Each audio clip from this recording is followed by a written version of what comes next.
హెబ్రీయులు 6వ అధ్యాయము 7వ వాక్యం. హెబ్రీయులు 6వ అధ్యాయం 7వ ವಚನಪಡಿ ಉಂಗಲ್ ಭೂಮಿಯು ತನ್ನ ಮೇಲೆ ಅನೇಕ ವರ್ಷ ಸುರಿಯುವ ಮಳೆಯನ್ನು ಹೀರಿಕೊಂಡು ಅದು ಯಾರ ನಿಮಿತ್ತವಾಗಿ ವ್ಯವಸಾಯ ಮಾಡಲ್ಪಡುತ್ತದೋ ಅವರಿಗೆ ಅನುಕೂಲವಾದ ಬೆಳೆಯನ್ನು ಕೊಟ್ಟರೆ ದೇವರ ಆಶೀರ್ವಾದವನ್ನು ಹೊಂದುತ್ತದೆ. హల్లెలూయా. ఈ వాక్యములో మనము గత వారములో నుండి మనం నేర్చుకొని వస్తూ ఉన్నాము. వర్షాన్ని గురించి మనం చూస్తూ ఉన్నాము. இந்த வசனத்தை பற்றி கடந்த வாரங்களில் படித்து வருகிறோம். இந்த வசனத்திலே இந்த மழையை குறித்து பார்க்கிறோம். பூமி అయినది వర్షం యొక్క నీళ్లను త్రాగి, இந்த மழையானது இந்த மழை பெய்யும் போது இந்த நிலமானது அந்த மழையை குடித்து తన కొరకు సేద్యం చేసినటువంటి ఆ యొక్క వ్యవసాయకునికి తగినటువంటి ఆ యొక్క పైరు, ఆ పైరులో వచ్చినటువంటి ఆ యొక్క పంటని అది ఫలించును. அந்த நிலத்தின் மேலே பயிர் செய்கிறவன் நிலத்தை முழுது பயிர் விதைகளை விதைக்கிற அந்த விவசாயிக்கு அது உதவி செய்கிறதா இருக்கிறது. వర్షము అనుగ్రహించేది మన యొక్క దేవుడై ఉన్నాడు. இந்த மழையை கொடுப்பது நம்முடைய கர்த்தராய் இருக்கிறார். వర్షమునకు తండ్రి అయి ఉన్నాడు. தேவன் மழைக்கு ஒரு பிதாவாய் இருக்கிறார். 14వ అధ్యాయం 22వ వాక్యం ఇదంతా గతించిన వారము నేర్చుకున్నటువంటి వాక్యాలే మీరు మర్చిపోయి ఉంటారని మరలా ఇంకొకసారి జ్ఞాపకం చేస్తూ ఉన్నాను. ఒక్క భాషలో చదవండి. ఇర్మియా 14వ అధ్యాయం 22వ వాక్యము. జనముల వ్యర్థ దేవతలలో వర్షము కురిపింపగల వారున్నారా? జనముల్లో ఉండినటువంటి వ్యర్థ దేవతల్లో వర్షము కురిపించగల వారు ఉన్నారా? ఆకాశము వాననీయగలదా? ఆకాశము వాననివ్వగలదా? మా దేవుడవైన యెహోవా, మా దేవుడవైన యెహోవా, నీవే కదా దాన్ని చేయుచున్నావు. నీవే కదా దాన్ని చేయుచున్నావు. నీవే ఈ క్రియలన్నీ చేయుచున్నావు. నీవే ఈ క్రియలన్నీ చేయుచున్నావు. నీ కొరకే మేము కనిపెట్టుచున్నాము. నీ కొరకే కనిపెట్టుచున్నాము. తమిళ புறஜாதிகளுடைய வீணான தேவர்களுக்குள் மழை வருஷிக்கப்படத்தக்கவர்கள் உண்டோ? அல்லது வானங்கள் தானாய் மழைகளை கொடுக்குமோ? வானங்கள் தானாக மழையை கொடுக்குமோ? எங்கள் தேவனாகிய கர்த்தராய் இருக்கிற நீர் அல்லவோ? எங்கள் தேவனாகிய கர்த்தராய் இருக்கிற நீர் அல்லவோ? அதை செய்கிறவர் ஆகையால் உமக்கு காத்திருக்கிறோம். தேவரே இவைகளை உண்டு பண்ணினீர். హల్లెలూయా. దేవరే ఇవైగలే ఉండు பண்ணினீர். హల్లెలూయా. మన యొక్క దేవుడు ఏది ఆకాశము తనంతట తానే వర్షాన్ని ఇవ్వనేరదు, ఎవ్వరూ కూడా వర్షాన్ని ఇవ్వనేరరు. ఆ యొక్క వర్షమును అనుగ్రహించేది సర్వశక్తి కలిగినటువంటి నిజమైనటువంటి దేవుడైనటువంటి మన యొక్క దేవుడై ఉన్నాడు. அவர்கள் எந்த புறஜாதிய தேவனும் கூட இந்த மழையை உருவாக்க முடியாது. இந்த வானங்கள் தனக்குத்தானே மழையை பொழிய செய்ய முடியாது. தேவராய் கர்த்தர் மாத்திரமே நமக்கு மழையை பெய்ய பண்ணுகிறவராய் இருக்கிறார். విజ్ఞానులు కనిపెట్టి ఆవిరి నుండి వర్షం వస్తుందని ఇప్పుడు వాడు కనిపెట్టి ఉన్నారు. இந்த விஞ்ஞானிகள் அவர்கள் கண்டுபிடித்திருக்கிறார்கள். இந்த மழை ஆவியாக போய் மேலே இருந்தது மேகமாய் மழை வருகிறது என்று சொல்லுகிறார்கள். అయితే ఇర్మియా ప్రవక్త అనేక శతాబ్దాల వెనకే ఈ యొక్క కార్యాన్ని ఈ యొక్క పుస్తకములో, ఇర్మియా పుస్తకములో రాసి ఉన్నాడు. இந்த காரியங்களை குறித்து எத்தனையோ பல வருஷங்களுக்கு முன்பாகவே இறைமையா தீர்க்கதரிசியானவர் இதை முன்னதாகவே எழுதி வைத்திருக்கிறார். ఇప్పుడు కనిపెడుతూ ఉన్నారు, మేము కనిపెట్టి ఉన్నామంటారు. అయితే వేదమైనది అన్ని సత్యానికి మూలమై ఉన్నది. వేదములో అనేక శతాబ్దాల క్రితమే ఈ యొక్క కార్యాన్ని గురించి వేదములో రాయబడి ఉన్నది. இந்த மழையை குறித்து விஞ்ஞானிகள் இப்பொழுதுதான் அது எப்படி உருவாகிறது என்று கண்டுபிடித்திருக்கிறார்கள். ஆனால் வேதத்திலே எல்லா சத்தியங்களுக்கும் மூல ஆதாரமாய் இருக்கிறது வேதாகமம் ஆகியது எல்லாமே எழுதப்பட்டிருக்கிறது. ఇర్మియా 10వ అధ్యాయం 13వ వాక్యాన్ని చదవండి. ఇర్మియా 10వ అధ్యాయం 13వ వచనపడి ఉంది. ಆತನ ಗರ್ಜನೆಗೆ ಆಕಾಶದಲ್ಲಿ ನೀರು ಬರೋ ಎನ್ನುತ್ತದೆ. ಆತನು ಭೂಮಿಯ ಕಟ್ಟಕಡೆಯಿಂದ ಮೋಡಗಳನ್ನು ಏರ ಮಾಡುತ್ತಾನೆ. ಮಳೆಗೋಸ್ಕರ ಮಿಂಚನ್ನು ಹೊಳೆಯ ಮಾಡುತ್ತಾನೆ. ತನ್ನ ಭಂಡಾರದಿಂದ ಗಾಳಿಯನ್ನು ಬೀಸ ಮಾಡುತ್ತಾನೆ. ஹல்லேலூயா. தமிழ்ல அவர் சத்தமிடுகையில் வானத்திலே திரளான தண்ணீர் உண்டாகிறது. அவர் சத்தத்தை கேட்டு வானத்திலே திரளான தண்ணீர்கள் உண்டாயிற்று. அவர் பூமியின் கடையாந்திரத்திலிருந்து மேகங்களை எழும்ப பண்ணி மழையுடனே மின்னல்களை உண்டாக்கி காற்றை தமது பண்டக சாலைகளில் இருந்து புறப்பட பண்ணுகிறார். காற்று எங்கிருந்து வருகிறது? మనము తీసుకుంటున్నాం. ఈ యొక్క గాలి ఎక్కడి నుండి వస్తుంది? దేవుని యొక్క ధనాగారముల నుండి, ధన నిధిలో నుండి దేవుడు గాలిని పంపిస్తూ ఉన్నాడు. ఆయన శబ్దము వేయగా ఆకాశము నుండి వర్షము కురిపిస్తూ ఉన్నాడు. మన యొక్క దేవుడు అన్నిటికీ తండ్రి అయి ఉన్నాడు. நம்முடைய தேவனுக்கு கர்த்தரானவர் எல்லாவற்றுக்கும் பிதாவாய் இருக்கிறார். அவர் சத்தம் விடுகையிலே வானத்திலே திரளான தண்ணீர் உண்டாகிறது. அவர் சொன்ன உடனே அவர் பண்டகசாலையிலே காற்றானது வருகிறதா இருக்கிறது. ఆరంభంలో మనము చూస్తే భూమిలో వర్షము లేకుండే, ஆதியிலே பார்க்கும்போது பூமியிலே மழையானது இல்லை. వర్షమైనది పడినటువంటి అనుభవము ఆదిలో లేకుండే. ஆதியிலே மழை பெய்கிற அனுபవం இல்லை. అయితే ఆవిరి అనగా మంచు భూమి నుండి నేలను తడుపుచూ ఉండేని ఆదికాండము 2వ అధ్యాయం 6వ వాక్యములో మనం చూడగలము. ஆதியாகமம் 2వ அதிகாரம் 6వ வசனத்தை படித்தால் நமக்கு தெரியும். இந்த பூமியின் மீது மூடுபனி எழும்பி இந்த பூமியை நனைத்துக் கொண்டு வந்ததை நாம் பார்க்கிறோம். మంచు లేక నేలను తడుపుచూ ఉండే. இந்த பனியானது இந்த பூமியை நனைத்ததாக వర్షము లేకపోతే భూమికి ఎండినదనము, ఎండిపోయేటువంటి ఒక అనుభవమైనది కలుగుతుంది. இந்த பூமியின் மீது மழை பெய்யாமலே போனால் இந்த பூமியிலே அந்த வறட்சி உண்டாகி நிலங்களெல்லாம் வெடிப்பு விட்டுவிடும். ఇర్మియా 14వ అధ్యాయం 4వ వాక్యాన్ని చదవండి. இறைமையா 14వ அதிகாரம் 4వ வசனம் படியுங்கள். దేశములో వర్షము కురవకపోయినందున నేల చీలి ఉన్నది గనుక సేద్యము చేయువారు సిగ్గుపడి కళ్ళు కప్పుకొనుచున్నారు. హల్లెలూయా. ದೇಶದಲ್ಲಿ ಮಳೆ ಇಲ್ಲದೆ ಭೂಮಿ ಬಿರುಕು ಬಿಟ್ಟಿರುವುದರಿಂದ ರೈತರು ಭೂಮಿಯ ಮೇಲೆ ಮಳೆ ಇಲ್ಲದಿದ್ದರೆ ಭೂಮಿಯಲ್ಲಿ ಬಿರುಕುಗಳು ಉಂಟಾಗುತ್ತವೆ. ಭೂಮಿಯಲ್ಲಿ ಮಳೆಯೇ பெய்யவில்லை என்று சொன்னால் பூமியானது வெடித்து விட்டுவிடும். ಭೂಮಿಯಲ್ಲಿ ಮಳೆಯು ಬೀಳದಿದ್ದರೆ ನರನು ಬದುಕುವುದಕ್ಕೆ ಅದು ಕಷ್ಟ ಸಾಧ್ಯವಾಗುತ್ತದೆ. பூமியிலே மழை பெய்யவில்லை என்று சொன்னால் மனிதன் பிழைக்கவே முடியாது. వర్షము లేకపోతే నరను బ్రతుకుట అసాధ్యమైనటువంటి ఒక కార్యముగా ఉండును. மழை பெய்யவில்லை என்று சொன்னால் மனிதனாலே வசிக்கவே முடியாது. వర్షము అనేది అది ఒక మనిషి ఒక పెద్ద ఆశీర్వాదమై ఉన్నది. மழை என்று சொல்வது பெரிய ஒரு ஆசీర్వాదமாக இருக்கிறது. వర్షము లేకపోతే పెద్ద ఆపదల్ని మనం ఎదుర్కోవాల్సి వచ్చును. மழை இல்லை என்று சொன்னால் பெரிய ఆపత్తులను ఎదుర్కొల్ల వేண்டிய నిలయ ప్రియమైనటువంటి దేవుని యొక్క జనమా, మనం దేవుని యొక్క మాటల్ని శ్రద్ధగా విని దేవుని కర్తరి వార్த்தை சத்தமாய் கேட்க ఆయన ఆజ్ఞల్ని మనము పాటించిన ఎడల அவருடைய வார்த்தைகளை நாம் கேட்போம் என்று దేవుడు சொன்னார். తొలకరి వానని వర్షముని కడవరి వర్షముని కుమ్మరించదనని ఆయన ఆయా కాలాల్లో తగిన సమయంలో తొలకరి వానను కడవరి వానని కుమ్మరించదనని సెలవిస్తూ ఉన్నారు. அவர் வார்த்தைகளை கேட்டபடி நடக்கும்போது அவர் நமக்கு ஏற்ற காலத்திலே முன்மாறி மழையும் பின்மாறி மழையும் பொழிவு பண்ணுகிறவராய் தேவன் இருக்கிறார். నిర్గమకాండము 26వ అధ్యాయము 3-4 వాక్యాన్ని చదవండి. 26వ அதிகாரம் யாத்திரையாகமம் 3-4 వచనங்களை படிப்போமாக. లేవికాండము 26:3-4. మీరు నా కట్టడలను బట్టి నడుచుకొని నా ఆజ్ఞలను ఆచరించి వాటిని అనుసరించి ప్రవర్తించిన ఎడల వర్షాకాలంలో మీకు వర్షకాలములో మీకు వర్షమునిచ్చెదను. భూమి పంటలను ఇచ్చును. మనము దేవుని యొక్క ఆజ్ఞల్ని మాటని విని ఆయన ఆజ్ఞల్ని పాటిస్తే తగిన సమయంలో దేవుడు మనకు వర్షమును ఆయన కుమరించే దేవుడు.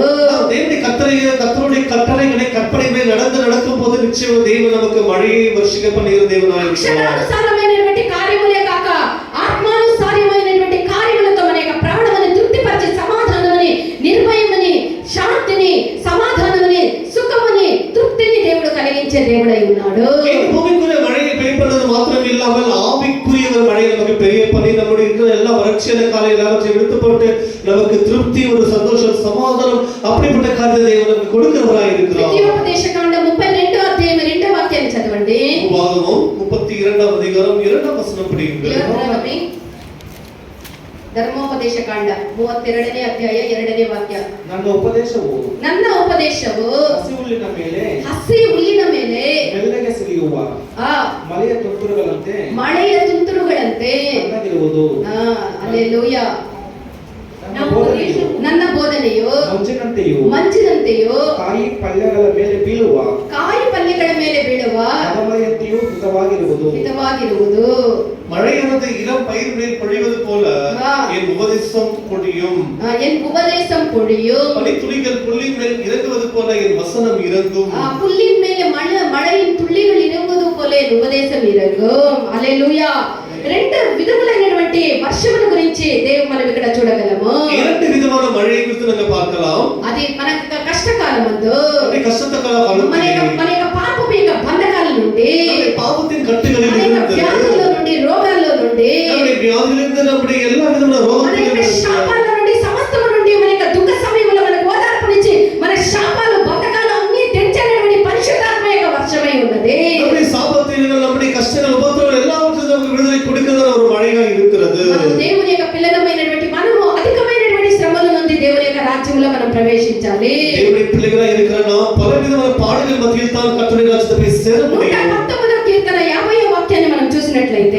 119 சங்கீதம் 59 வசனம் படிக்கும் போது ನನ್ನ ನಡತೆಯನ್ನು ಶೋಧಿಸಿದೆನು ಆ, ನಿನ್ನ ಕಟ್ಟಳೆಗಳ ಕಡೆಗೆ ತಿರುಗಿಕೊಂಡಿದ್ದೇನೆ ನಿನ್ನ ಕಟ್ಟಳೆಗಳ ಕಡೆ ತಿರುಗಿಕೊಂಡಿದ್ದೇನೆ. నీ వాక్యము నన్ను బ్రతికించి ఉన్నది. నీ వాక్యము నన్ను బ్రతికించి ఉన్నది. నా బాధలు ఇదే నాకు నెమ్మది కలిగించుచున్నది. నా బాధలో ఇదే నాకు నెమ్మది కలిగించుచు ఉన్నది. దేవుని యొక్క వాక్యమే మన బాధల్లో మనకు నెమ్మదిని కలిగించినది. கர்த்தருடைய வசனமே நம்முடைய கஷ்டத்திலே நமக்கு உயிர்ப்பிக்கிறதா இருக்கிறது. ఇక్కడ మనం మొదటగా చదివినటువంటి వాక్యములో వర్షమును త్రాగినటువంటి భూమి, ఆ భూమిని సేద్యం చేసినటువంటి యొక్క వ్యవసాయకునికి తగినటువంటి పైరును తగినటువంటి ఆ పైరులో ఫలముని పంటని అది అనుగ్రహించును. பாருங்கள், படித்த முதலாவது வசனத்திலே படிக்கும் போது அந்த மழை பெய்யும் போது அந்த நிலமடந்த மழையை குடித்து அதை பயிர் செய்கிறவனுக்கு அதனுடைய பலனை கொடுக்கிறதா இருக்கிறது. పరిశుద్ధాత్మ వర్షముని మనము పరిశుద్ధాత్మ అభిషేకం యొక్క వర్షముని పొందిన తర్వాత பரிசுத்தாவின் அபிஷேகத்தை பெற்றுக்கொண்ட பிறகு దేవుని యొక్క మహిమ కొరకు అనేక మంచి చెట్లను ఆ మంచి చెట్లలో అనేక ఫలములు ఇచ్చేటువంటి అనుభవం మనం కలిగి ఉండాలి. தேவனுக்கு என்று நல்ல செடிகளாக இருந்து கனிகளை கொடுக்கிற அனுபவம் நமக்கு இருக்க మన வேண்டும். జీవితమందు దేవుడు ఎదురు చూసేటువంటి మంచి ఫలాలు పంటలు ఉండాలి. கர்த்தர் நம்ம எதிர்பார்க்கிற நல்ல கனிகள் இருக்கிறது. దేవుడు ఎదురు చూసేటువంటి ఫలములు మనం ఏ ఏ మంచి ఫలాలు ఇవ్వాలి అనేది గత వారంలో మనం ఈసోపును గురించి మనం చూసి ఉన్నాము. கர்த்தர் எதிர்பார்க்கிற நல்ல கனி கொடுக்கிறதான செடிகளை குறித்து படித்திருக்கிறோம் வார்த்தையிலே.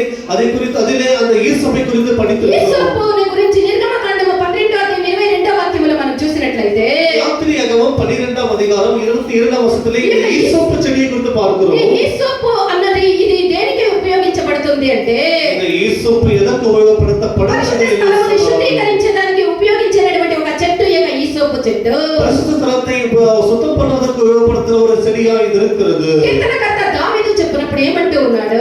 சங்கீதக்காரன் தாவீது சொல்லும்போது என்ன 51 சொல்கிறார்? 7వ వాక్యమును చూడండి. 51ஆம் சங்கீதம் 7ஆம் வசனம் படியுங்கள். చదవండి. ಇಸ್ಸೋಪಿನಿಂದ ಬರಲಿಕ್ಕಿಂತ ఆ, ನೀರನ್ನು ಚಿಂತಿಸಿಯೋ ಎಂಬಂತೆ ఆ, ನನ್ನ ಅಶುದ್ಧತ್ವವನ್ನು ತೆಗೆದುಬಿಡು ನನ್ನ ಅಶುದ್ಧತ್ವವನ್ನು ತೆಗೆದುಬಿಡು. ಆ, ಆಗ ಶುದ್ಧನಾಗಿರುವೆನು. ಆಗ ನನ್ನ ಅಶುದ್ಧತ್ವವನ್ನು ತೆಗೆದುಬಿಡು, ಆಗ ನಾನು ಶುದ್ಧನಾಗಿರುವೆನು అని దావీదు అంటూ ఉన్నాడు. நீர் இந்த ஈசோப்பினால் சுத்திகரியும் அப்பொழுது நான் சுத்தமாவேன் என்று தாவீது சொல்கிறார். ఇది మన జీవితమందు పాపము వల్ల కలిగినటువంటి ఆ యొక్క కార్యములకి పశ్చాత్తాపము, శుద్ధీకరణ, మన క్షమాపణ, ఒప్పుకోలు కొరకు యేసు ప్రభు మన కొరకు కార్చినటువంటి యొక్క రక్తముని చూపిస్తూ ఉన్నది. நம்முடைய ஜீவிதத்திலே ஏற்படுகிற பாவத்தை நாம் கழுவிக்கொள்வதற்கு தேவ சமூகத்திலே வந்து நம்முடைய பாவத்தை அறிக்கை சன்னை விட்டு விடும்போது தேவனுடைய ரத்தம் நமக்கு கழுவி சுத்திகரிக்கிற அனுபவத்தை இது காட்டுகிறது. యేసు మనకు దేవుని యొక్క పరిశుద్ధమైనటువంటి రక్తమై ఉన్నది. యేసు కర్తరుடைய పరిశుద్ధమైన రక్తమాయి ఆ యొక్క రక్తము కాలబడుతుంది. యేసు ప్రభు మన యొక్క పాపాలను పరిహరించుటకు, మనల్ని విడుదల అనుగ్రహించుటకు, మనల్ని శుద్ధీకరించడానికి ఆయన యొక్క రక్తాన్ని మనకు అనుగ్రహించి ఉన్నారు. యేసు நம்முடைய பாவங்களை கழுவும்படிக்கு சுத்திகரிக்கும்படிக்கு தன்னுடைய பரிசுத்தமான ரத்தத்தை நமக்கு கொடுத்திருக்கிறார். మనం ఏ విధంగా శుద్ధీకరించబడాలి అన్నదాన్ని దేవుని యొక్క వాక్యం మనకు బోధిస్తూ ఉన్నది. நாம் எப்படி சுத்திகரிக்கப்பட வேண்டும் என்பதை குறித்த கர்த்தருடைய పాత నిబంధన కాలంలో మనం చూసినట్లయితే பழைய ஏற்பாட்டு காலத்தில் நாம் பார்க்கும்போது వాడి యొక్క పాపాల యొక్క శుద్ధీకరణ కొరకు మృగముల యొక్క, పశువుల యొక్క, మృగాల యొక్క రక్తము వాడు శుద్ధీకరించి ఆ యొక్క రక్తముని ప్రోక్షించి వాడు శుద్ధీకరించబడుతూ ఉండేది. பழைய காலத்திலே மனிதர்கள் தம்முடைய பாவ நிவர்த்தி செய்யும்படியாக இந்த பிராணிகளை விலங்குகளை கொண்டு வந்து அதை பலி கொடுத்து அந்த ரத்தத்தினாலே தம்முடைய பாவ நிவர்த்தி செய்து கொண்டு అయితే வந்தார்கள். కొత్త నిబంధనలో మన యొక్క పాపాలని దేవుడు శుద్ధీకరించుటకు ஆனால் இந்த புதிய உடன்படிக்கை காலத்திலே கர்த்தர் நம்முடைய பாவங்களை యేసు ప్రభు యొక్క சுத்திகரிக்கிறார். అమూల్యమైనటువంటి పరిశుద్ధమైనటువంటి రక్తం ఒకటే మార్గమై ఉన్నది. இயேசு கிறிஸ்துவினுடைய ஒரே அவருடைய ரத்தம் மாத்திரமே நமக்கு வழியா இருக்கிறது. మన యొక్క పాపాలు పరిహరించబడు నిమిత్తము యేసు ప్రభు యొక్క రక్తముని మనము ప్రోక్షించుకోవాలి. நம்முடைய பாவங்களெல்லாம் கழுவும்படியாக இயேசு ரத்தத்தை நாம் தெளித்துக் கொள்ள మనము మారు வேண்டும். మనసు పొందాలి. மனம் திரும்ப ఈ வேண்டும். యొక్క మారు మనసు పొందకపోతే మన పాప క్షమాపణ మనకు కలగదు. மனம் திரும்பவில்லை என்று சொன்னால் நமக்கு இந்த பாவ மன்னிப்பே கிடையாது. మారు మనసు పొందండి, మారు మనసు పొందండి అని స్నానికుడైనటువంటి యోహాను కాలములో నుండి యొక్క ధ్వని అయినది ధ్వనిస్తూ ఉన్నది. மனம் திரும்புங்கள் பரலோகராஜ்யம் சமீபித்திருக்கிறது. யோவான் ஸ்நானிகன் காலம் முதற்கொண்டு இன்றைக்கு அந்த குரல் கேட்டுக்கொண்டுதான் இருக்கிறது. మత్తయి సువార్త 3వ అధ్యాయం 7-8 వాక్యాలను చదవండి. மத்தேயு சுவிசேஷம் 3ஆம் அதிகாரம் 7-8 வசனங்களை படிப்பீர்களாக. అతడు పరిసయ్యుల్లోను ఆ. సద్దుకయ్యుల్లోను ఆ. అనేకులు బాప్తిస్మం పొందువచ్చుట ఆ. చూచి ఆ. సర్ప సంతానమా సర్ప సంతానమా, రాబో ఉగ్రతను తప్పించుకొనుట రాబోవునటువంటి ఉగ్రత నుండి తప్పించుకొనుటకు బుద్ధి చెప్పిన వాడెవడు మీకు బుద్ధి చెప్పిన వాడెవడు? మారు మనసుకు తగిన ఫలము ఫలించుడి. మారు మనసుకు తగినటువంటి ఫలము ఫలించుడి. ఈ విధముగా మారు మనసు పొందండి సర్ప సంతానమా, రాబోయేటువంటి ఉగ్రతను తప్పించుకొనుటకు మీరు మారు మనసు పొంది మారు మనసుకు తగినటువంటి ఫలమును ఫలించాలని యోహాను స్నానికుడు చెప్తూ వచ్చే அவரிடத்திலே ஞானஸ்நானம் பெறப்படிக்க வந்தவர்கள் அந்த பரிசேயரை சதுசேயரை பார்த்து ஸ்நானிகன் சொல்லுகிறார், ஓ விதியின் பாவப்பட்டிகளை நீங்கள் மனம் திரும்பும்படிக்கு நீங்கள் விதமாக நீங்கள் ஞானஸ்நானம் எடுத்துக் கொள்ளுங்கள் என்று அவர்கள் மனம் திரும்புங்கள் என்று சொல்லுகிறார். మారు మనసు పొందుటకు మొదటగా మన యొక్క పాపాలను మనం ఒప్పుకోలు చేసి దాన్ని వదిలిపెట్టాలి. மனம் திரும்பும்படிக்கு நாம் முதலாவது பாவத்தை ఇదే శుద్ధీకరణ యొక్క మొదటి క్రమమై ఉన్నది. இதுவே சுத்திகரிப்பின் முதலாவது கிரமமாய் ఒప్పుకోలు இருக்கிறது. చేయనటువంటి ఏ ఒక్క కార్యమైనా సరే, ఏ ఒక్క పాపమైనా సరే అది క్షమించబడదు, అది శుద్ధీకరించబడదు. தேவ சமூகத்திலே நம்ம அறிக்கை பண்ணப்படாத எந்த பாவங்களும் சரி நமக்கு அது மன்னிக்கவே படாது. మన యొక్క దేవుడు మనందరి యొక్క అమూల్యమైనటువంటి విలువైనటువంటి మధురమైనటువంటి ఫలాలిచ్చేటువంటి చెట్లుగా ఆయన చూసేదానికి ఆశిస్తూ ఉన్నారు. தேவன் எல்லாரையும் ஒரு நல்ல கனிகளை கொடுக்க வெளியேறப்பட்ட மரச்செடி கொடிகளாக தேவனை பார்க்க வேண்டும் என்று మానవ விரும்புகிறார். మనసు ఫలమైనది, అది ఎంతో ఆశీర్వాదకరమైనటువంటి ఫలమై ఉన్నది. மன திரும்புதல் கனி என்று சொல்வது எவ்வளவு வெளியேறப்பட்டதா ఈ இருக்கிறது. మానవ మనసుకు తగినటువంటి యొక్క ఫలముని మన యొక్క దేవుడు ఆశిస్తూ ఉన్నాడు. இந்த மன திரும்புதலுக்கு ஏதுவான கனியை தேவன் நம்மிடத்தில் அவர் எதிர்பார்க்கிறார். మనము ఈ సోపుతో అనగా దేవుని యొక్క రక్తంతో మనము కడగబడి మన పాపాలను ఒప్పుకోలు చేసి మనం మానవ మనసుకు తగినటువంటి ఫలమునిచ్చేటువంటి చెట్టుగా మనం మారదుము గాక. ஈசோப்பினுடைய பாவங்கள் கழுவப்பட்டு நாம் நல்ல கனிகளை கொடுக்கிற ஒரு ஈசோப்பி செடி போல ஒரு நல்ல கனி கொடுக்கிற மன திரும்ப செடியாக நாம் மாறுவோமாக. తరువాతగా పరమగీతములో 2వ అధ్యాయము 1వ వాక్యములో మనం చూసినట్లయితే உன்னத பாட்டு 2ஆம் அதிகாரம் 1ஆம் வசனத்தை படிக்கும்போது చదవండి. ನಾನು ಬಯಲಿನ ನೆಲಸಂಪಿಗೆ ನಾನು బయలిన నెలసంపిగే ತಗ್ಗಿನ ತಾವರೆ తగ్గిన తావరే. నేను షారోన్ పొలములలో పూయు పుష్పము వంటి నేను షారోన్ పొలముల్లో పూయి పుష్పము వంటి దానను, లోయలో పుట్టు పద్మము వంటి లోయల్లో పుట్టు పద్మము వంటి దానను. நான் சாரோனின் ரோஜாவும் நான் சாரோனின் ரோஜாவும் பள்ளத்தாக்குகளின் லிலி புஷ்பமாய் இருக்கிறேன். పళ్ళతాకుగల్ల ఏది పుష్పముమా இருக்கிறேன். ఆ పిల్లలు అక్కడ ఆడుతా ఉంటారు, వాళ్ళు లోపలికి పంపేయండి. వాళ్ళ వాక్యం వినకుండా అక్కడ ఆటలాడుతూ ఉంటారు. ఎవరైనా ఒక పోయి వాళ్ళకు ఒకటి ఇచ్చి లోపలికి పంపేయండి. హల్లెలూయా. షారోన్ యొక్క పుష్పము గురించి ఇక్కడ మనము చూస్తూ ఉన్నాము. இங்கே சாரோனின் ரோஜாவை குறித்து பார்க்கிறோம். రోజా తమిళ్లో నల్ల இருக்குது రోజా. రోజా అంటే ఏమి? గులాబీ. రోజ్ గులాబీ పువ్వు. గులాబీ పువ్వుల గురించి మనం ఇక్కడ చూస్తూ ఉన్నాము. இந்த சாரோனின் ரோஜாவை குறித்து பார்க்கிறோம். ఇది అందరి వల్ల ప్రేమించబడినటువంటి ఒక పుష్పము. இந்த ரோஜா என்று சொல்வது எல்லாராலே விரும்பப்படுகிற ஒரு பூவாய் ఇక இருக்கிறது. రోజా చెట్టు గురించి కూడా మనం గత వారంలో నేర్చుకొని ఉన్నాము. இந்த ரோஜா செடியை குறித்து கடந்த வாரத்திலே கொஞ்சம் படித்தோம். రోజా పువ్వు చెట్టు ఇంచుమించు అందరి యొక్క ఇండ్ల దగ్గర కూడా ఉంటుంది. ஏறக்குறைய எல்லாருடைய வீட்டிலும் தோட்டத்திலும் எல்லா வீட்டிலும் இந்த ரோஜா செடி காணப்படும். చెట్టుల గురించి మనం చూసినట్లయితే இந்த செடியை நாம் பார்ப்போம் என்று ఇది சொன்னால் ఈ ముండ్లతో నిండినటువంటి చెట్టుగా ఉంటుంది. இந்த ரோஜா செடி முற்களால் நிறைந்த செடியாக ఇది இருக்கிறது. ముండ్లతో నిండి ఉన్న చెట్టైనా కూడా దీన్ని అందరూ ప్రేమించి తమ యొక్క ఇండ్ల దగ్గర దీన్ని పెట్టుకుంటారు. இந்த முற்செடியா இருந்தாலும் கூட எல்லாருமே நேசித்த செடியை வீட்டிலே வைப்பார்கள். దీని యొక్క వాసన చాలా మధురముగా, సువాసన చాలా, అది ఆ యొక్క వాసనమైనది చాలా బాగుంటుంది. அந்த ரோஜாவின் மனம் வீசுவது மிகவும் நன்றாக காணப்படும். ఈ యొక్క చెట్టు యొక్క ఈ పుష్పము యొక్క శ్రేష్టతయే దాని యొక్క సువాసనే ఉన్నది. அந்த ரோஜா செடியின் அந்த சிறப்பே அந்த செடியின் வாசனையா இருக்கிறது. మనము దేవుణ్ణి అంగీకరించుకొని ఉంటే, நாம் கர்த்தரை ஏற்றுக்கொண்டிருக்கோம் என்று మనం சொன்னால் ప్రతి స్థలములో దేవునికి సువాసన కలిగినటువంటి రోజా పువ్వులమై ఉందుము. நாம் எல்லா இடத்திலும் கர்த்தருக்கு நல்ல வாசனை வீசுகிற ஒரு ரோஜா செடி போல காணப்படுகிறோம். దేవుణ్ణి అంగీకరించినటువంటి మనము సర్వ లోకములో మనం ఎక్కడికి పోయిన ప్రతి స్థలములో మంచి దేవుని యొక్క నామ మహిమార్థం కొరకు మనము మంచి సువాసనిచ్చినటువంటి ఆ యొక్క లిలీ పుష్పములుగా మనం ఉండాలి అని దేవుడు ఆశిస్తూ ఉన్నాడు. எல்லா பூமியில எங்கே போனாலும் கூட கர்த்தருக்கு நல்ல ரோஜா செடி போல நல்ல நற்வாசனை வீசுகிற விதமாய் காணப்பட வேண்டும் என்று கர்த்தர் எதிர்பார்க்கிறார். వీళ్ళ చర్చికి పోయేటప్పుడు ఈ రూపము ఇండ్ల దగ్గర ఉండేటప్పుడు ఆ రూపము అనేటువంటి ఒక కాంగ్రెస్ చెట్లలో ఉండేటువంటి యొక్క పుష్పాలముగానే మనం అనేక మంది ఎంత బాగా ఆదివారం అయితే బైబిల్లో మోసుకొని తెల్ల బట్టలు ఎత్తుకొని ఎట్లా పోతాను. మిగతా దినాల్లో వీళ్ళ యొక్క రూపాలని చూస్తే, వీళ్ళ యొక్క క్రియల్ని చూస్తే వీళ్ళు లిల్లీ పుష్పాలు కాదు, వీళ్ళు రక్కసి పుష్పాలు, ముట్టుకుంటే చీల్చేసినటువంటి పుష్పాలు. హల్లెలూయా. చీకైపోదా తెలుసా? చీకైపోదని ఎంతమంది చూసింటారు? సాధారణంగా విలేజ్లో ఉండేవాళ్ళు చీకైపోదల కానీ మీరు ఏమైనా దూరినారంటే ఒళ్ళంతా రక్తాలు కారిపోతుంది, ఎంటికలన్నీ కూడా ఊడిపోతుంది. ఒకసారి నేను చీకైపోదల చిక్కొనేసినాను. ఆ చీకైపోదలో ఉండేటటువంటి ఆ బాధ కంటే మా అమ్మ కొట్టిన బాధలే చాలా అయిపోయింది. ఎందుకే పోయినా చీకైపోదలకు దూరే కానీ కొట్టింది చూడగా ఆ ఏజ్ ఇప్పటికి కూడా గుర్తుంది. హల్లెలూయా. ఇంత జుట్టు నాకు ఉండేది, ఆ సగం జుట్టు దాని చీకాయ చెట్లలోనే చిక్కుకొని పోయేసింది. హల్లెలూయా. చీకాయ చెట్టు అంత రక్కసి చెట్టు ನೋಡಿದ್ದೀರಾ ಬ್ರದರ್ ನೀವು? ಸೀಗೆಕಾಯಿ ಪೊದೆನ ಗೊತ್ತಿಲ್ಲ? ಹಲ್ಲೆಲೂಯಾ. ಚಂದ್ರಶೇಖರ್ ಬ್ರದರ್ ಗೊತ್ತು ಸೀಗೆಕಾಯಿ ಪೊದೆ. ಯಾರ್ಯಾರು ನೋಡಿದ್ದೀರಾ? ಕೈ ಎತ್ರಿ. ಅದೇ ಫಸ್ಟ್ ಅದೇ ಲಾಸ್ಟ್ సీకాయ పొద. సీకాయ పొద సార్లు నీ సహవాసం చీకాయ పొద తెలియకుండా పోయి దూరినాను. హల్లెలూయా. ఏమి కాయలు పెరుక్కునేదానికి ఆ చెట్టు కింద ఏదో ఒక కాయలు ఉంటే దాన్ని పెరుక్కునేకపోయి ఈ చీకాయ పొదలో దూరుకొని బాగా కాయలు దొరికింది. వాళ్ళంతా కాయలు కాసిపోయింది. హల్లెలూయా. మనం ఎలాంటి ఒక చెట్లమై ఉండాలి? நாம் எப்படிப்பட்ட செடியா இருக்க வேண்டும்? దేవుని యొక్క వాసన, దేవుని యొక్క సువాసన వీచేటటువంటి లిల్లీ పుష్పములై మనం ఉండాలి. కర్తருக்கு நல்ல వాసన వీసే நல்ல లిల్లీ పుష్పమాయి இருக்க ఈ வேண்டும். యొక్క సువాసన అయినది మన యొక్క దైవిక స్వభావాలను చూపిస్తూ ఉన్నది. ఏం తెలుసా? நல்ல వాసన అయిన దైవిక గుణத்தை కాட்டுతుంది. యేసు ప్రభు యొక్క జీవితాన్ని గురించి మనం చూసినట్లయితే యేసు జీవితాన్ని పాల్గొంటాం. యేసు ప్రభు ఆరంభం నుండి శిలువ మరణ పర్యంతం ఆయన షారోన్ యొక్క రోజా, షారోన్ యొక్క లిల్లీ పుష్పముగా ఆయన యొక్క జీవితమైనది కనబడే. యేసు జీవితాన్ని పాల్గొంటే தொடர்ந்து முதற்கொண்டு முடிவு வரைக்கும் அவருடைய జీవితమే సువాసన శత్రువుల యొక్క ముఖకు కూడా అది వీసే.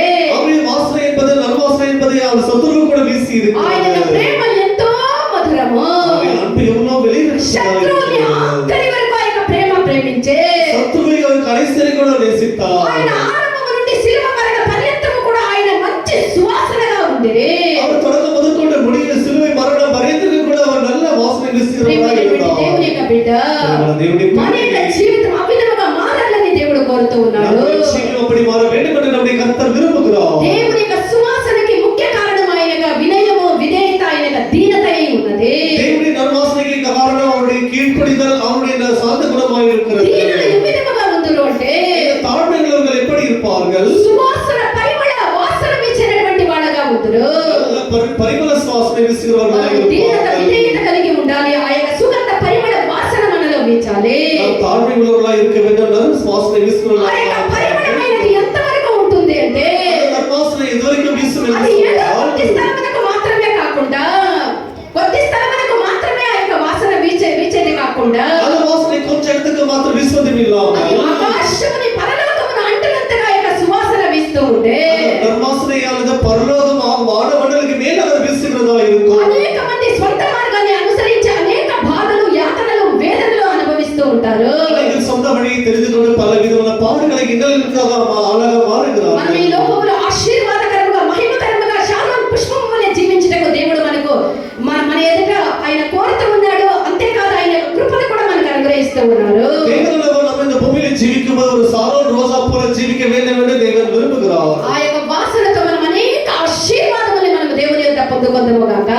ஆசீర్వాదங்களுக்காக தேவனுடைய கிருபையை பெற்றுக்கொள்வோமாக. మన యొక్క పాపాలన్నీ తొలగించబడును గాక. நம்முடைய பாவங்கள் எல்லாம் மன்னிக்கப்படுவதாக. ఆ యొక్క వాసన మన యొక్క జీవితంలో వేస్తే మన యొక్క రోగాలన్నీ పారిపోవును. அந்த வாசனை நம்மை வீசும்போது நம்முடைய எல்லா நோய்கள் குணமாக மாறிவிடும். దేవుడు మన యొక్క జీవితంలో క్రియ చేసినట్లయితే தேவன் நம்முடைய జీవితంలో கிரியை செய்வார் என்று சொன்னார். పులి లాంటి ఒక మనిషి అయినా సరే அந்த மனிதன் எப்படிப்பட்ட புலியை போல இருந்தாலும் கூட గొర్రె పిల్ల వలె దీనుడుగా, సాధువుగా మారిపోవును. ஒரு ஆட்டுக்குட்டி போல சாதுவாக மாறிவிடுவார். ప్రియమైనటువంటి దేవుని యొక్క జనమా, ప్రియమైన దేవుని ఇలాంటి ఒక జనమే. పరిమళములో వీచేటటువంటి మధురమైనటువంటి షారోన్ యొక్క లిల్లీ పుష్పములుగా మనం ఉండాలని దేవుడు కోరుతూ ఉన్నాడు. எப்படி நல்ல நற்வாசனை வீசுகிற சாரோனின் ரோஜாவை போல லில்லி புஷ்பத்தை போல இருக்க வேண்டும். దేవుని యొక్క వర్షముని మనము బాగా త్రాగి అనగా దేవుని యొక్క ఉపదేశముని మనము బాగా త్రాగి అనగా గ్రహించి దాన్ని మనం అర్థం చేసుకొని எப்படி இது மழையானது நிலத்தை தண்ணி எப்படி உறிஞ்சி குடிக்கிறதோ அதேமாக நம்மளுடைய தேவனுடைய வசனம் என்கிற அந்த மழையை நன்றாக உறிஞ்சி குடித்து మనము మంచి షారోన్ యొక్క పుష్పాన్ని ఇచ్చేటటువంటి వాళ్ళముగా, మనము మంచి చెట్లుగా మనము మారదుముగాక. நல்ல சாரோனின் ரோஜாவை போல நல்ல செடியாக நற்வாசனை வீசுகிற விதமாய் காணப்படுவோமா. పరమగీతములు 2వ అధ్యాయము 13వ వాక్యాన్ని చదవండి. ఉన్నత పాட்டு 2వ అధికారం 13వ వచనం படியுங்கள். అంజూరపు కాయలు ఆ. పక్వమగుచున్నవి, ఆ. ద్రాక్ష చెట్లు పూత పట్టి సువాసననిచ్చుచున్నవి. ద్రాక్ష చెట్లు పూత పట్టి సువాసన ఇస్తూ ఉన్నది. ఇక్కడ ద్రాక్ష చెట్టుల గురించి మనం చూస్తూ ఉన్నాము.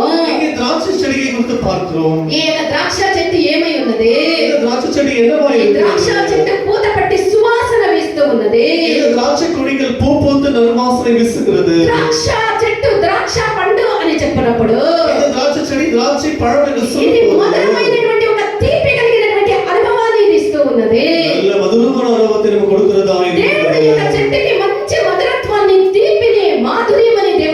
ఇచ్చి ఉన్నాడు. தேவன் அவர் இந்த திராட்சை பழத்திற்கு நல்ல ஒரு இனிப்பையும் நல்ல மதுரத்தையும் கொடுத்திருக்கிறார். న్యాయాధిపతులు 9వ అధ్యాయం 13వ వాక్యమును మనం చూసినట్లయితే நியாயாதிபதிகள் புஸ்தகம் 9ஆம் அதிகாரம் 13ஆம் வசனத்திலே படிக்கும்போது అటు తరువాత చెట్లు నీవు వచ్చి మమ్మల్ని ఏలుమని ద్రాక్షవల్లి నడుగగా నువ్వు వచ్చి మమ్మల్ని ఏలుమని ద్రాక్షవల్లిని ఆ యొక్క అన్ని చెట్లు అడవి చెట్లన్నీ వచ్చి అడగగా ద్రాక్షవల్లి దేవుడిని మానవులను సంతోషం పెట్టునట్లు మానవుని సంతోష పెట్టినట్లు ద్రాక్షరసమును నేను ఇయ్యక మాని నా ద్రాక్షరసమును నేను ఇవ్వక మాని చెట్ల మీద రాజనై ఉండి ఇటు అటు ఊగుటకు నేను వచ్చేదనా వేరే భాషలు అన్ని భాషలను చదివింది. ಅನಂತರವು ದ್ರಾಕ್ಷಲತೆಯ ಬಳಿಗೆ ಹೋಗಿ ನೀನು ಬಂದು ನಮ್ಮ ಅರಸನಾಗು ಎಂದನು. ನೀನು ಬಂದು ನಮ್ಮ ಅರಸನಾಗು ಎಂದು ಹೇಳಲು ಅವುಗಳಿಗೆ ಆ ದ್ರಾಕ್ಷಿ ಬಳ್ಳಿಯು ಅವುಗಳಿಗೆ ನಾನು ನನ್ನ ರಸದಿಂದ ದೇವತೆಗಳಿಗೂ ಮನುಷ್ಯರಿಗೂ ಆನಂದ ಕೊಡುವುದನ್ನು ಬಿಟ್ಟು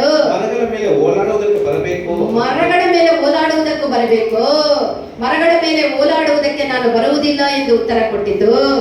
ದ್ರಾಕ್ಷಿಯಾனது நான் மனுஷர்களையும் தேவர்களையும் மகிழ்ப்பது. அதற்கு திராட்சை செடி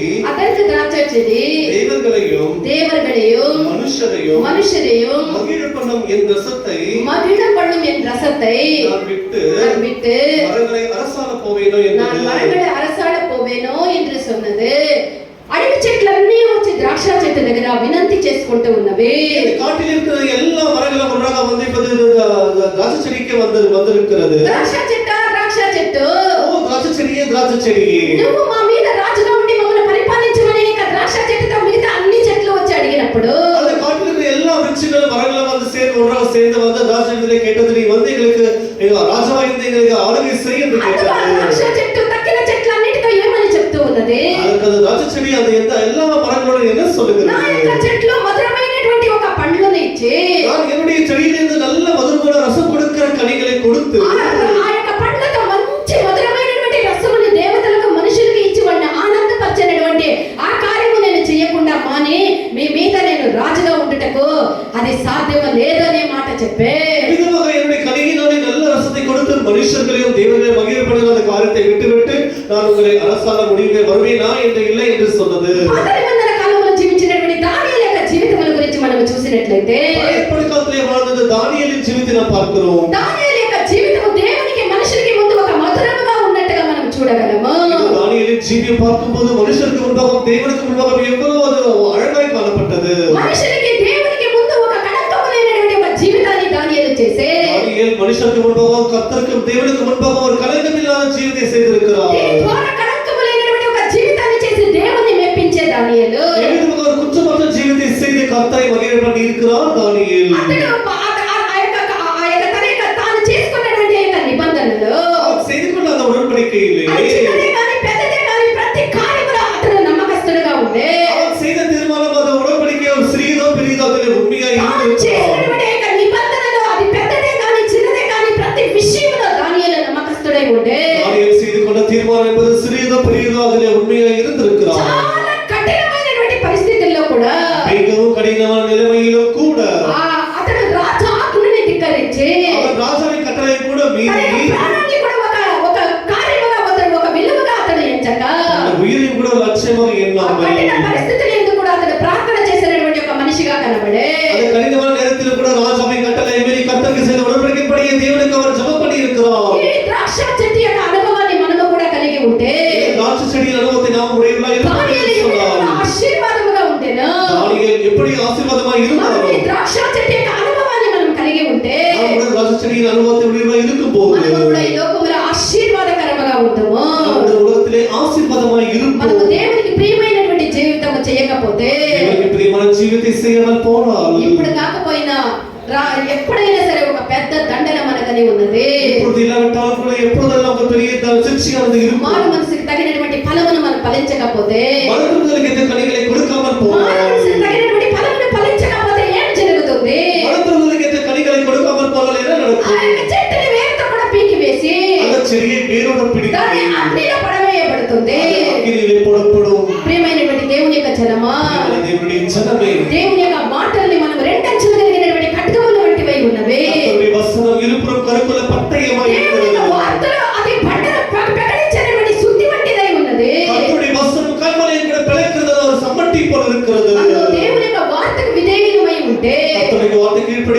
சொன்னார் నిశ్చయముగా మనం ఆశీర్వాదముల్ని పొందుకుందాము நிச்சயமாக ஆசீர்வாதங்களை பெற்றுக்கொள்வோம் మనము దేవుని యొక్క వార్తలకి అవిధేయులమైతే கர்த்தருடைய வசனத்துக்கு கீழ்ப்படியாமை காட்டுவோம் என்று சொன்னார் నిశ్చయముగా దాని యొక్క పరిణామాల్ని మనం ఎదుర్కోవాల్సి వస్తుంది நிச்சயமாக அதற்கேற்ற அனுபவத்தின యెషయా 1వ అధ్యాయము 19-20 వాక్యాలు చదవండి యెషయా 1వ అధ్యాయము 19-20 వాక్యాలు ஏசாயா 1ஆம் அதிகாரம் 19-20 வசனங்களை படிப்போமாக మీరు సమ్మతించి నా మాట వినిన ఎడల నా మాట వినిన ఎడల మీరు భూమి యొక్క మంచి పదార్థములను అనుభవింతురు మీరు భూమి యొక్క మంచి పదార్థములను అనుభవించెదరు సమ్మతింపక తిరగబడిన ఎడల సమ్మతించక తిరగబడిన ఎడల నిశ్చయముగా మీరు ఖడ్గము పాలగుదురు నిశ్చయముగా ఖడ్గము పాలగుదురు நீங்கள் மனம் பொருந்தி செவி கொடுத்தால் செவி கொடுத்தால் தேசத்தின் நன்மையை புசிப்பீர்கள் தேசத்தின் நன்மையை புசிப்பீர்கள் மாட்டோம் என்று எதிர்த்து நிற்பீர்களாகில் மாட்டோம் என்று எதிர்த்து நிற்பீர்களானால் பட்டயத்துக்கு இரையாவீர்கள் கர்த்தரின் வாய் இதை சொல்லிற்று அல்லேலூயா நாம் பட்டயத்துக்கு இரையாக விடுவோம் கர்த்தருடைய வார்த்தைகளை சொல்லிகளை நாம் கேட்காமல் போக மாட்டேன் நான் கேட்க மாட்டேன் என்று சொன்னால் பட்டயத்துக்கு நாம் இரையாக மாறி விடுவோம் ಕನ್ನಡದಲ್ಲಿ ನೀವು ಒಪ್ಪಿ ವಿಧೇಯರಾದರೆ ನೀವು ಒಪ್ಪಿ ದೇವರ ಮಾತುಗಳನ್ನು ಒಪ್ಪಿ ವಿಧೇಯರಾದರೆ ದೇಶದ ಮೇಲನ್ನು ಅನುಭವಿಸುವಿರಿ ಒಪ್ಪದೆ ತಿರುಗಿ ಬಿದ್ದರೆ ಕತ್ತಿಯ ಬಾಯಿಗೆ ತುತ್ತಾಗುವಿರಿ హల్లెలూయా మనము సమ్మతించి లోబడి దేవుని యొక్క ఆశీర్వాదముని మనం పొందుకొందుము గాక మనం పొంది సెవి కొడుతూ కర్తరికి కీழ்పడి వారి వార్తకి సెవి మన కొడుతూ జీవితాన్ని దేవుని యొక్క వాక్యాలలో ఆయన వచ్చినప్పుడు మనమందరము కూడా క్షణ మాత్రములో రూపాంతరము పొంది దేవుని ఎదుర్కొనే దానికి మనం వెళ్ళిపోతాము கர்த்தர் வருகிற நாளில் நாம் எல்லாம் ஒரு நிமிடத்திலே வருவாகப்பட்டு அவரோடு கூட வருகையை எடுத்துக்கொண்டு போகப்படுவோம் సమర్పించుదుము గాక எல்லாரும் ஒப்பு கொடுப்போம் హల్లెలూయా చిన్నటి ముట్టి అయినా నన్ను